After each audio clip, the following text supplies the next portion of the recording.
Hi everyone, Matt Holloway from the real estate firm. Joined this morning by Carolyn Ryder, who is local conveyancer, solicitor, deals with a whole heap of things. But good morning, Carolyn. How are you?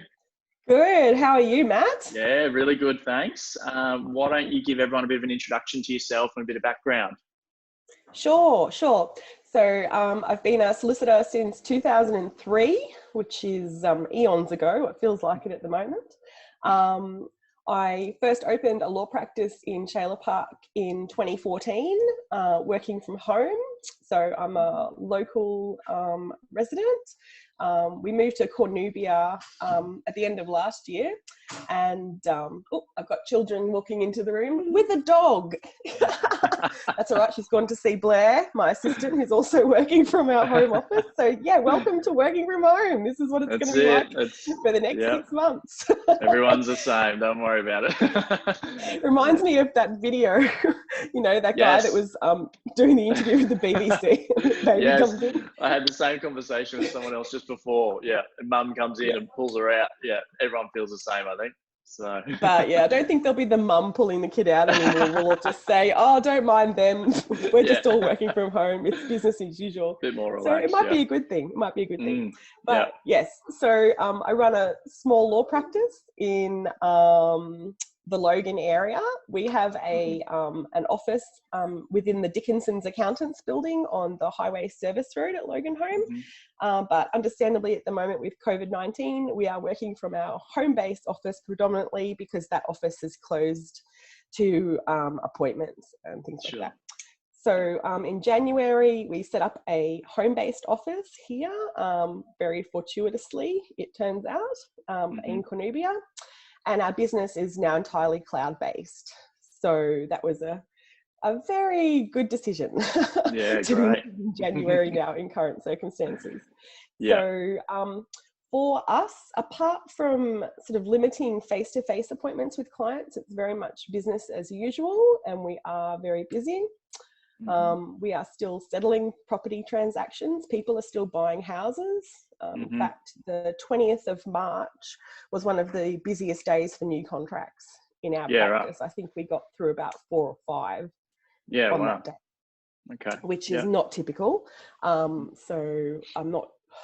Most of those contracts are for, I would say, first home buyers in that, you know, under $600,000 price range. So those properties are definitely moving, particularly for, we're finding first home buyers who maybe have been locked out of the market a bit because of interstate and overseas investors. Good news is the bank's still lending.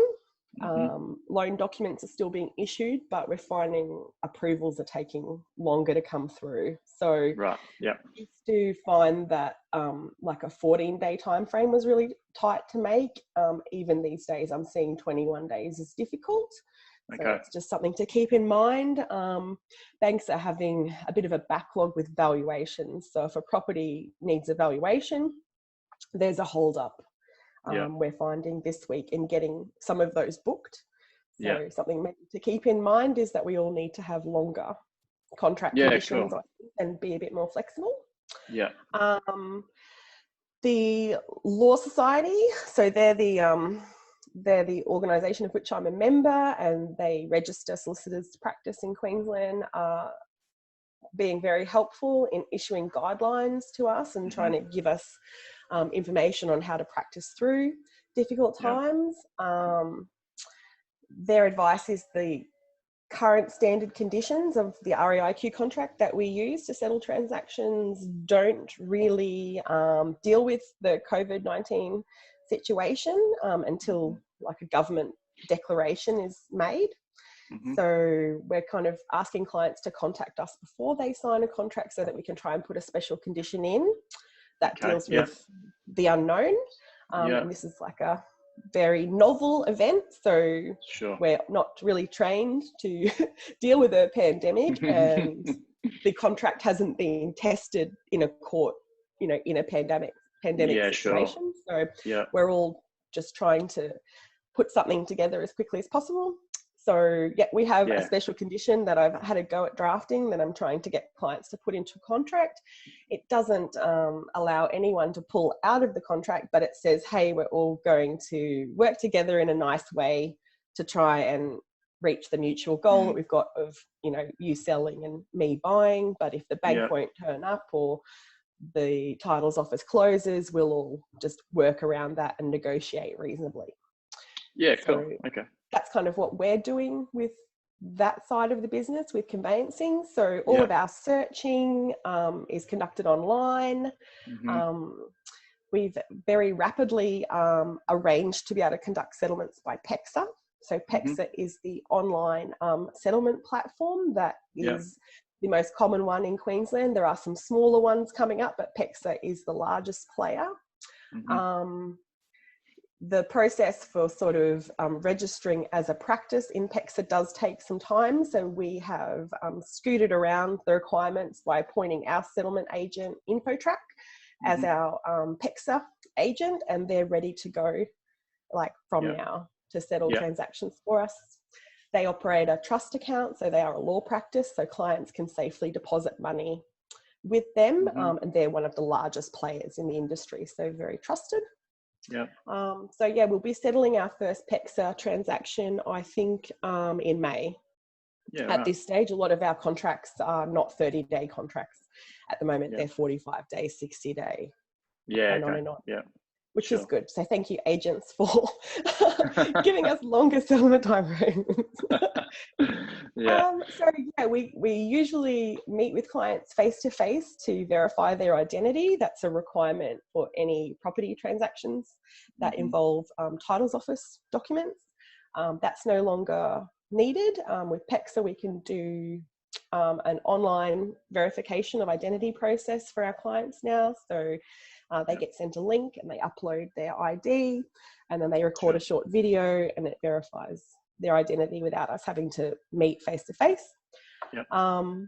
But having said that, there are some clients for whom technology is a barrier. So we're continuing to offer face-to-face appointments in accordance with the government guidelines about, you know, social distancing and with sanitizing and things like that.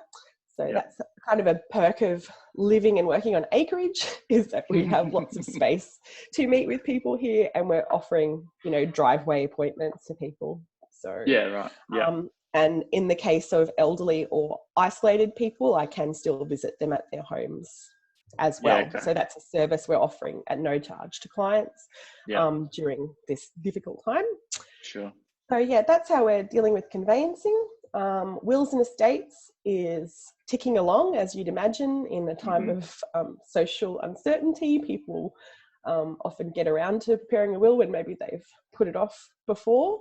Our usual process for that has changed a bit. We used to meet face to face with people for about an hour, go through everything and then go away and prepare the documents, but it's a bit different now because we're getting more inquiries. We're sort of having to triage clients, if you will. So we're offering a $95 fixed fee appointment for first appointments that's conducted on video. So kind of like we're doing now, or on their phone. If they have a phone, they can hold their video up and we can have a chat kind of that way. And then they get sort of, you know, a fixed quote for their documents, and we work out how it's going to all happen. Signing a will still requires us to all be together in the same space with two independent witnesses seeing the person who's making the will sign. There's not yet any legislation on e-signing of wills or virtual signing. So we've still got to try and see people, but we're doing that as safely as possible for ourselves and also the clients. So at the moment, in accordance with the best guidelines we can find from the government, that we're choosing to meet with clients in an outside space that's not enclosed. We have a large covered patio area here with a table. So as long as we're in the same space and we can see each other sign, we don't actually need to be proximate to each other. And for clients who are self-isolated, so there's people who are in that situation who are contacting us, we're offering, you know, the virtual e-meet to get started, and then we can attend at their home and find a safe way to sign their documents, because we don't want them to feel stressed about not having their estate planning in place just because they're isolated. Sure. Yeah. So yeah, so the practice is me. I'm the principal, and Blair is our legal assistant, and she has been working here for how many months, Blair? 14? Yes, 14 months. So so we have some redundancy built into our practice too. So we both work off Surface laptops, and Blair can work from home. So if we find that we have to isolate further and that she can't come to the home office, you know, she's still able to work from home. Yeah. And and thank goodness for our new cloud-based legal software. It's, well, you pretty much gave a really good, you know, aspect there of everything I was pretty much going to ask you, but I'll dive into a little bit more. Time frames, you know, you said things are, you know, 14, 21 days even now. Are you seeing all this stuff affecting your time frames and pushing things out a lot more, or not so much having an effect at the moment? Or I have seen some clients unable to get finance in 21 days simply because the bank hasn't been able to get a valuation done, and contracts have fallen over in those circumstances. I am seeing buyers who are nervous, who are not so much the first home buyers, but people who are perhaps buying a house while they still own one and then were planning on selling their residence after they moved, or renting it out to tenants. Those people who are looking to become investors maybe in the property market for the first time, they're a bit nervous. Certainly understandable, a changeover period. So we have settlements happening within the next week that are progressing. So we've got one on Friday and one on Monday, both of which involve banks, both of which are settling on paper. So there will be a physical settlement that happens in the city with all of the parties and all of the banks attending. I don't know what that's going to look like at the settlement centre, but thankfully that's not my problem because I don't personally attend. I have a wonderful settlement agent in the city called City and Suburban. They run a large settlement agency in the city. They have a lot of people that work for them, and they're appointed as the agent to physically attend settlements, and they're accepting bookings, you know, now. So it's very much business as usual for law practices. So that's good. Do you think news. if in the next week or so, if things keep going the way they're going and we go into a UK or New Zealand style restriction, do you think those settlements that are booked in will get, you know, they won't be able to happen and they'll get pushed out or have to then go electronically? Or is there any talk of that happening? I haven't heard anything yet. It's very much unknown what's going to happen. We might see a situation where there's less parties attending settlements, potentially. It might be just that one representative from each bank involved, and then one lawyer representative person representing all of the lawyers in the situation attends. That's something I'm thinking of suggesting if we get to that point, so that we only have 3 parties needing to attend. But these settlement centres are very large rooms where they have lots of tables and there's lots of settlements happening simultaneously. And banks allow bookings at these settlement centres in sort of 15-minute time slots. So we're probably going to find that banks will be settling less transactions each day because, you know, to meet the social distancing requirements, they won't be able to have 60 people all in a room settling transactions.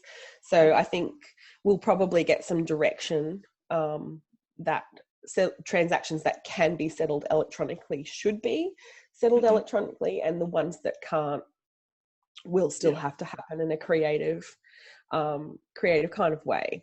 The main pain point for me this week has been getting in contact with banks. Not a surprise there. And everyone who has a home loan who's feeling some financial stress is also trying to contact the banks, and I'm very sympathetic with their poor employees' position at these call centres.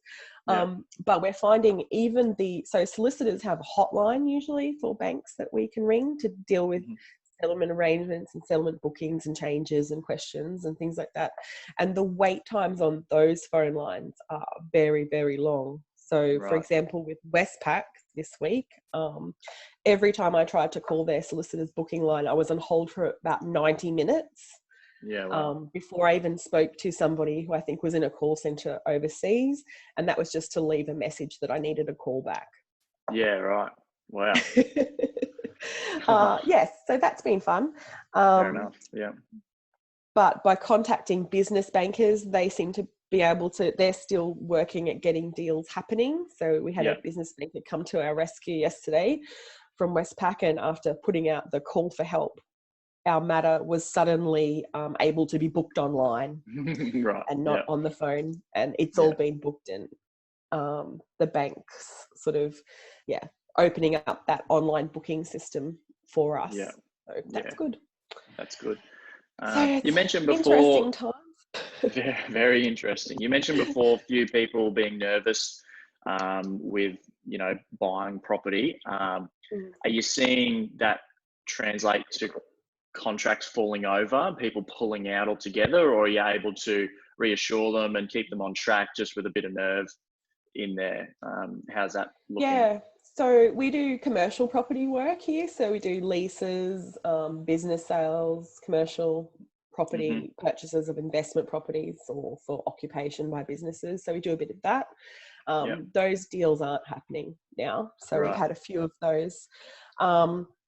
We've had some fall over, and then we've had some sort of business commercial deals just be delayed for a few months as a wait and see kind of situation. So some clients who are looking at properties over that $600,000 price guide, a few of those have pulled out because they can't get finance, and possibly because they're uncertain as well. It's hard to know. But we've still got a lot of contracts happening. Cash buyers are still buying, so that's really positive. A lot of first home buyers are pre-approved for finance, so they're already they've already gone through quite a few milestones in testing whether or not they can buy. So we're kind of urging clients just to contact us before they sign a contract, so that we can have a talk about any special conditions that need to go in to deal with the uncertainty. And to maybe put it in there that it's a condition of the contract that we do settle on PEXA, just to try and weed out any matters issues that should be settling on PEXA that maybe aren't, just because someone's reluctant to take up technology. So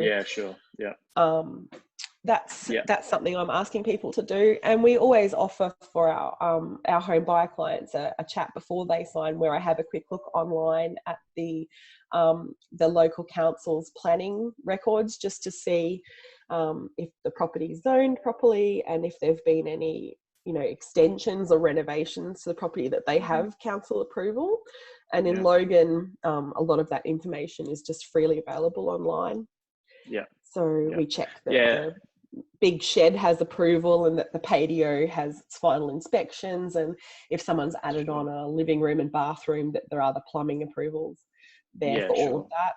And we do a flood search as well, because being near the Logan River, obviously some properties do flood when there's those 1 in 100 year kind of events. So we're just asking clients to exercise the caution we would normally ask them to exercise, but perhaps a little bit more. There's probably not any other searches as such that you're recommending doing for this particular crisis, is there? Like, everything is pretty well property-based searches, isn't it? Not yet.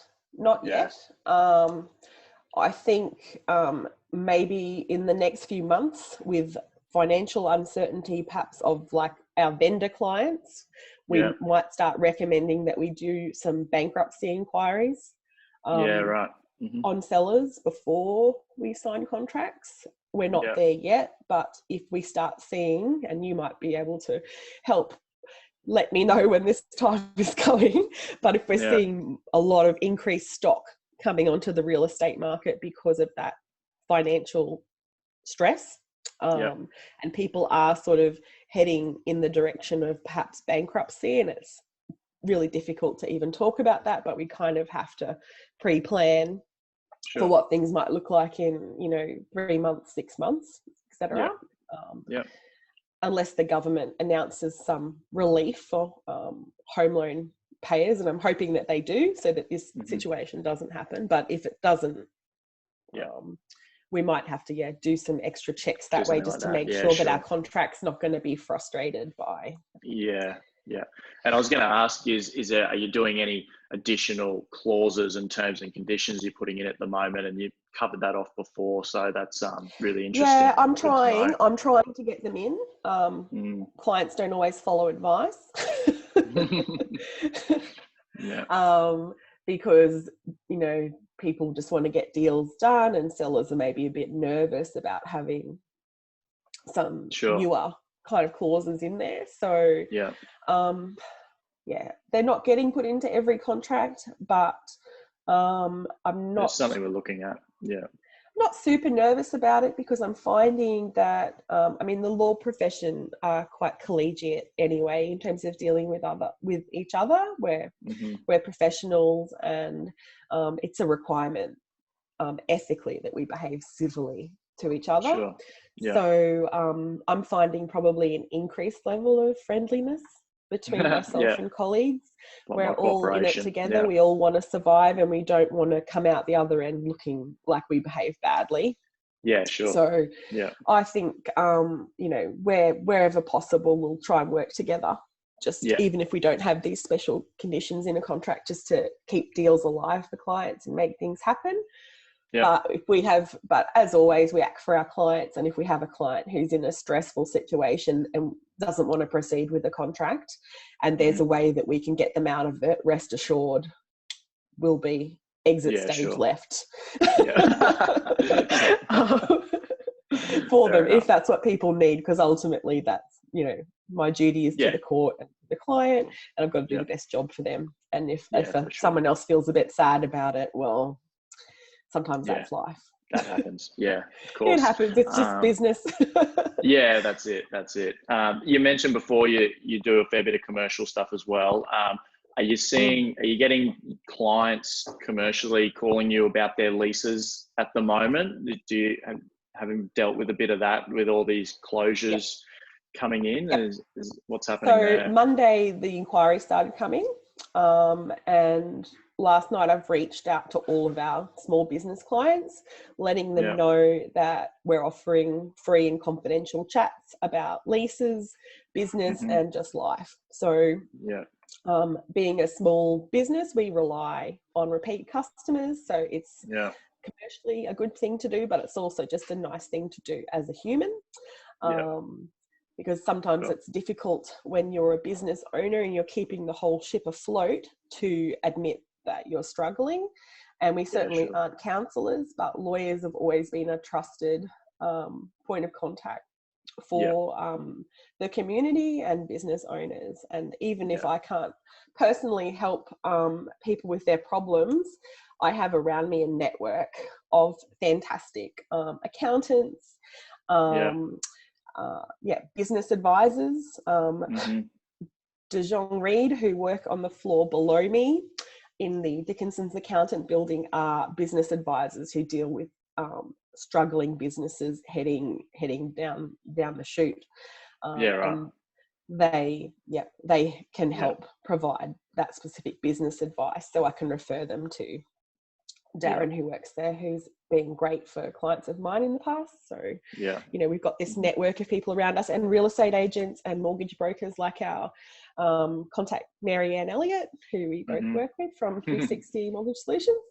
So around us we have this network of people who can help people. So cool. I've had a few of my business clients take up the offer of having a chat about leases. What I'm seeing personally is that reasonable, nice landlords are considering a 3-month rent-free period for some commercial tenants. The harder ones are saying no reductions, which is very upsetting for particularly restaurants. Personally, I think that might be a short-sighted view, short-sighted approach.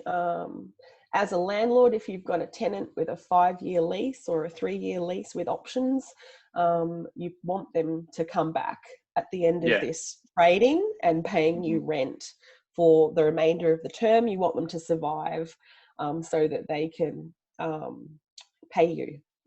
For sure. And you can see some return on your investment. I don't think we're going to see a lot of, for example, restaurants opening up within the next 6 months as new businesses.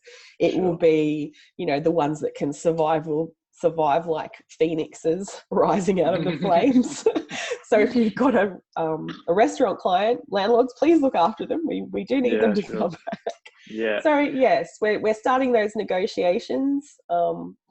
Or helping tenants to start those negotiations themselves. I'm trying to empower them as much as possible to have the conversations themselves, because I think it's good in an unusual situation like this to connect on a human level rather than having a legal letter arrive as the first point of contact. So I've got clients calling the letting agents who are managing the premises that they rent, all the landlords themselves. A lot of these people self-manage, and just opening up the conversation with, hey, I mean, we all know what's happening in the world, but can we talk about rent and what relief you can help us to survive this so that we can come back and and that's going to be interesting over the next week or so when something does get announced, from the government in the way of rental relief for both residential and commercial properties. So it'll be interesting how that will play out. So it will be very interesting.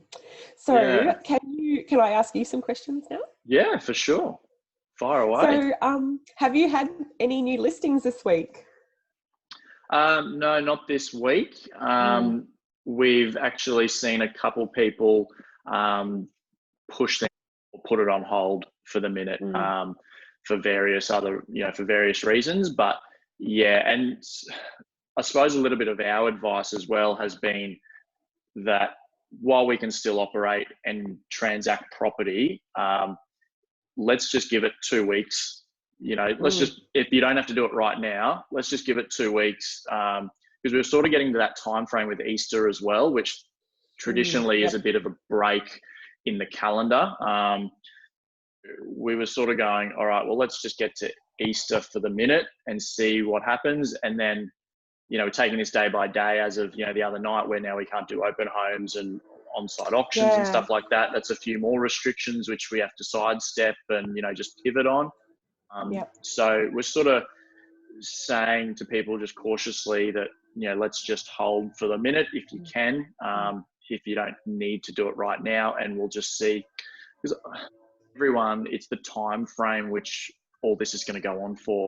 Probably the biggest question is this going to be over in 2 or 4 weeks, or is it 6 months, or is it 12 months, or like how long is this going to go on for? So to answer your question, no, but we're still in constant contact with people, just giving them updates on how things are going from the real estate side of things. So and if people are looking at putting their property on the market but they're just delaying, are there some suggestions you could give them about some things that they could do around home to get their house ready for sale?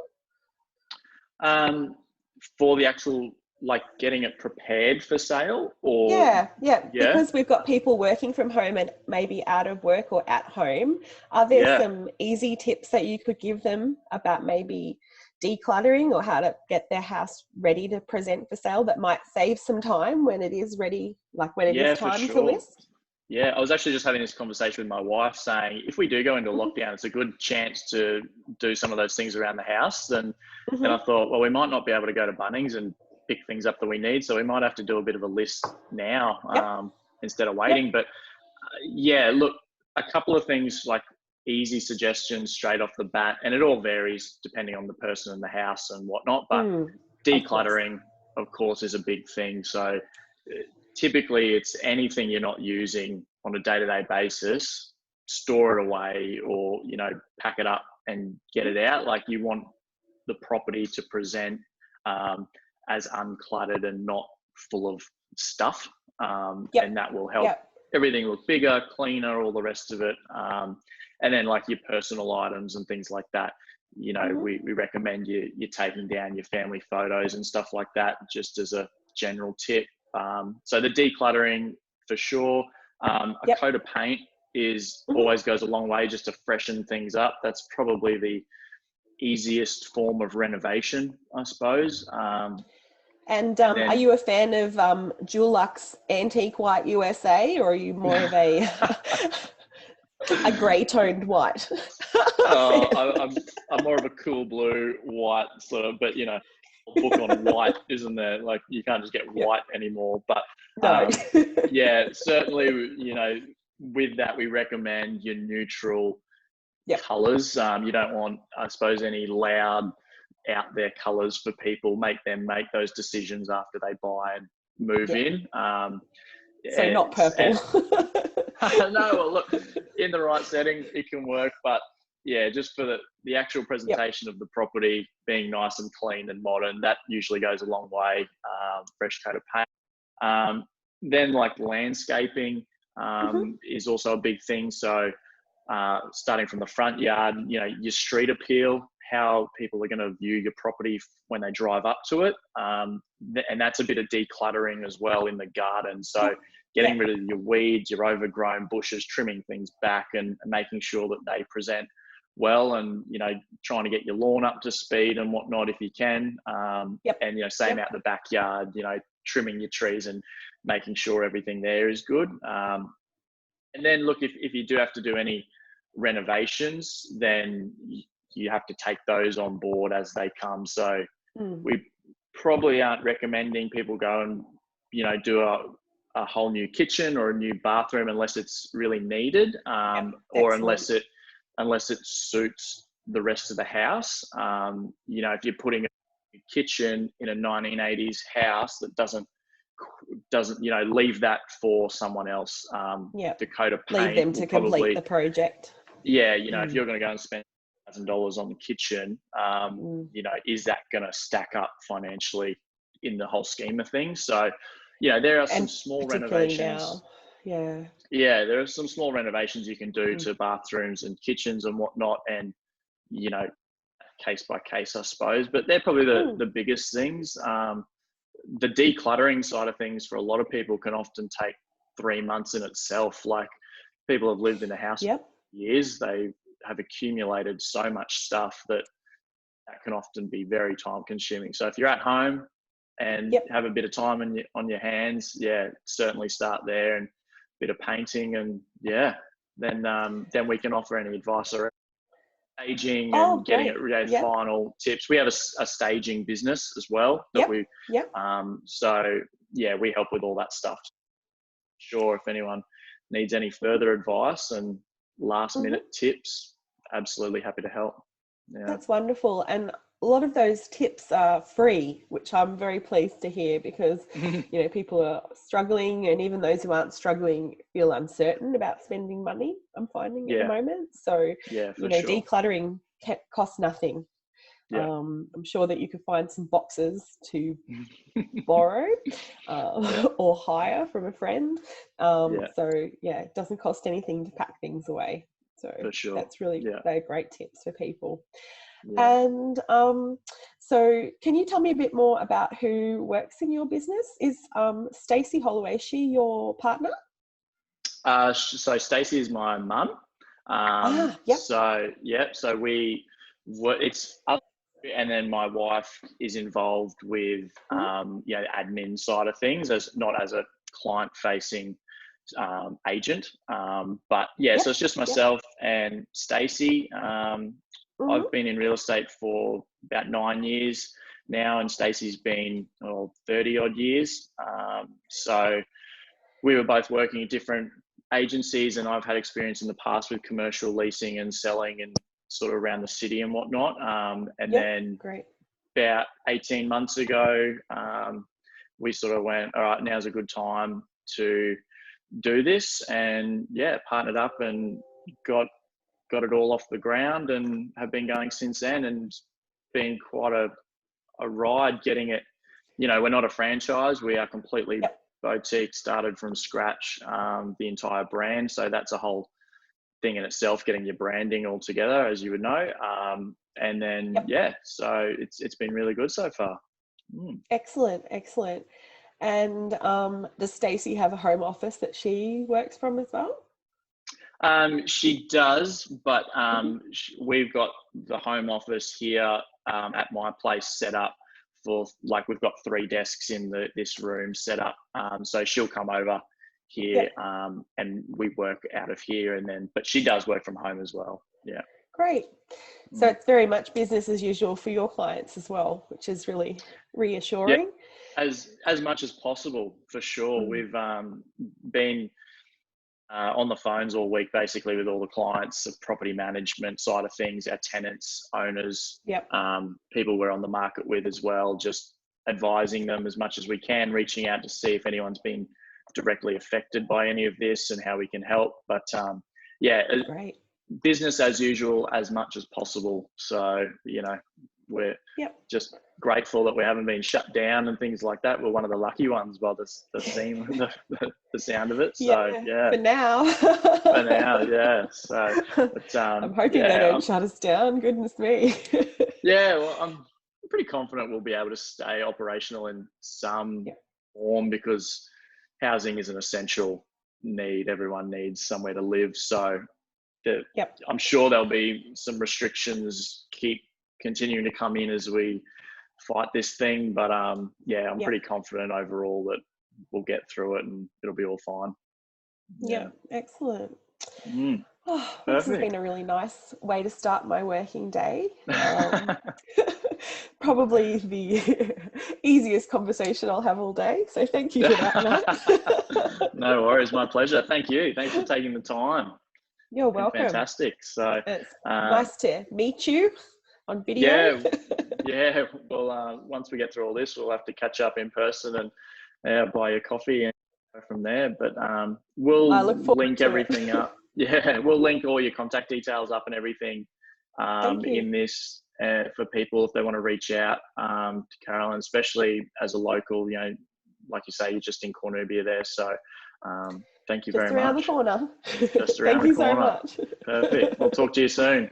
Thanks, Talk to you soon. Thank you. Bye. Bye.